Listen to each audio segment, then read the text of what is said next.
सरहद पार से लगातार घुसपैठ कर रहे आतंकवादियों को जवाब देने के लिए एक बार फिर देश ने अपनी आवाज उठाई है।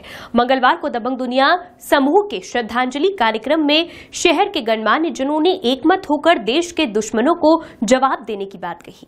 दबंग दुनिया समूह द्वारा आयोजित श्रद्धांजलि कार्यक्रम में शहर काजी डॉक्टर इशरत अली, वरिष्ठ कांग्रेस नेता कृपाशंकर शुक्ला, कांग्रेस प्रवक्ता नरेंद्र सलूजा और अभ्यास मंडल अध्यक्ष शिवाजी मोहिते के साथ ही बड़ी संख्या में लोग पहुंचे और भारत की सीमा पर आतंकी हमले में अपनी जान गंवाने वाले सेना के जवानों को याद किया।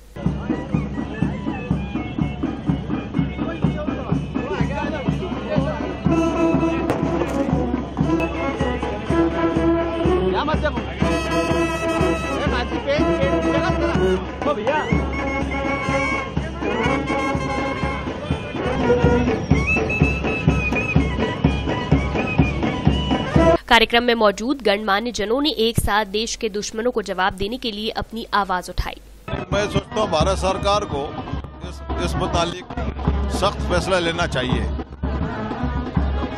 क्योंकि आए दिन इस टाइप की घटनाएं होती हैं और हमारे देश के जो जांबाज सिपाही हैं वो अपनी कुर्बानी दे रहे हैं। जंग हो रही हो, कुर्बानी दी जा रही हो, वो एक अलग मसला है, लेकिन यहाँ पे जो हो रहा है उसको कब तक हिंदुस्तान के लोग बर्दाश्त करेंगे।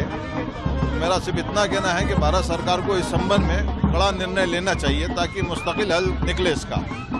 जो हमारे सीमा पे जो घटनाएं हो रही हैं दुर्भाग्यपूर्ण है, वो हमारे देश के लिए भी और माल्या के नागरिकों बंधुओं के लिए हमको सबको विचार गंभीरता से करना चाहिए। जो चोटी के नेता लोग बैठे हैं वो बार बार घुटने टेक रहे हैं जाके वहाँ नरेंद्र मोदी जैसे लोग, और वो हमको ठटकार रहा है। हमारे सीमा पे लोग बड़े बड़े 36 इंच का सीना, 65 इंच का सीना, अरे भाई जो भी बताना हो चमत्कार। इंदिरा गांधी से ज़्यादा उतार चढ़ाव किसी ने देखा है क्या? इंदिरा गांधी महिला होकर मुँह तो जवाब पाकिस्तान को दिया कि नहीं दिया? हमारे सीमाओं पे जिन लोगों ने हमारा विरोध किया, नाजायज विरोध किया, उसका हमने मुंह तोड़ जवाब दिया।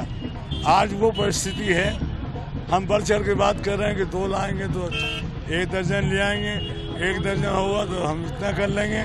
चीटी मारी नहीं जा रही है, वाई लूटने को तैयार हैं लोग। ये सलाम बाहर विदेशों में जा रहे हैं लोग, भाईचारा बना तो भाईचारा रहे। हम नहीं चाहते हमारे सीमा पे जो देश हैं उनसे हमारी कटुता बढ़े, भाईचारा रहे। पर यदि एक सीमा के बाद यदि कोई बार बार हमारा नाजायज फायदा उठा रहा है, उल्लंघन कर रहा है, तो फिर बड़े वाले देश जो हमारे समर्थक हैं, जो इस चीज़ों को सब देख रहे हैं, वो क्या आँख बंद करके बैठे हैं क्या? या कान बंद करके बैठे हैं क्या? हमारी लोकसभा में जब जो भी सरकार बैठी है उसको बहुत गंभीरता से लेना चाहिए इस बात के लिए। तो जिस तरह से शांत पंजाब में लगातार 6 माह में दूसरी बार हमला हुआ है, जिस प्रकार से शांत पंजाब को सुलगाने का प्रयास किया, एक बड़ी साजिश का हिस्सा नजर आ रहा है। लगातार सीमा पार से गोलीबारी जारी है, लगातार हमारे जवान शहीद हैं। अब ईंट का जवाब पत्थर से देने का वक्त आ गया है। पाकिस्तान से तमाम तरह की बातचीतें रद्द हो जाना चाहिए और पाकिस्तान को उसी की शैली में जवाब देने का समय आ गया है। हमारे जो प्रधानमंत्री मोदी, ये चुनाव के पूर्व जब प्रधानमंत्री नहीं बने थे, बड़ी बड़ी बातें करते थे, लेकिन अब वो सब बातों को अमली जामा पहनाने का समय आ गया है। जिस प्रकार वो कहते थे कि 1 जवान के बदले 10 जवान के सर काट के लाएंगे, और जिस प्रकार से अभी पठानकोट हमले में जो बड़ी एक खुफिया तंत्र की नाकामी सामने आई है, जिस प्रकार से 7 जवान शहीद हुए, वो कहीं ना कहीं मोदी सरकार से देश जवाब मांग रहा है कि जो 1 के बदले 10 की आपने बात करी थी, तो 7 जवान का बदला लें। और आपने देखा होगा कि पूरे देश में आज भी ऑपरेशन पठानकोट जारी है, आज भी ऑपरेशन चल रहा है। 7 जवान शहीद हो गए, पूरे देश में शोक और रोष की लहर है। लेकिन बड़ा ही आश्चर्यजनक और बड़ा ही निंदनीय और बड़ा ही शर्मनाक कृत्य है कि नंद कुमार चौहान भाजपा के प्रदेश अध्यक्ष बन रहे हैं और पूरी भाजपा सड़कों पर उतारकर भोपाल से लेकर इंदौर तक जश्न मना रही। भोपाल के अंदर खुद सुषमा स्वराज आई, बैंड बाजे बजे, ढोल बजे। इंदौर के अंदर चौराहे पर आतिशबाजी हुई, मिठाई वितरण हुआ। तो बेहद शर्मनाक है। जो खुद को राष्ट्रवादी पार्टी कहती है भाजपा, जो खुद के कार्यकर्ताओं को राष्ट्रभक्त कहती है, उसका ये आचरण देश ने देख लिया है क्यों कहती कुछ है करती कुछ है। और अब केंद्र की मोदी सरकार को कड़े फैसले लेने का समय आ गया है, कड़े फैसला लेना चाहिए।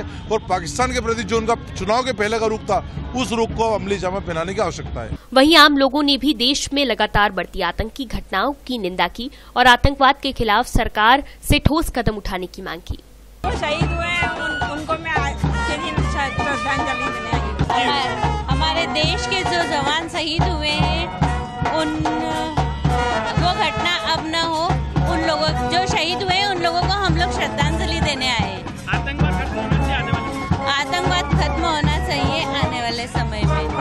पठानकोट में हुए आतंकी हमले के बाद से ही देश भर में आक्रोश का माहौल है और देश की जनता लगातार सरहद पर फैल रहे आतंक के खिलाफ कड़ा रुख अख्तियार करने की मांग उठा रही है। Bureau report, D Live news.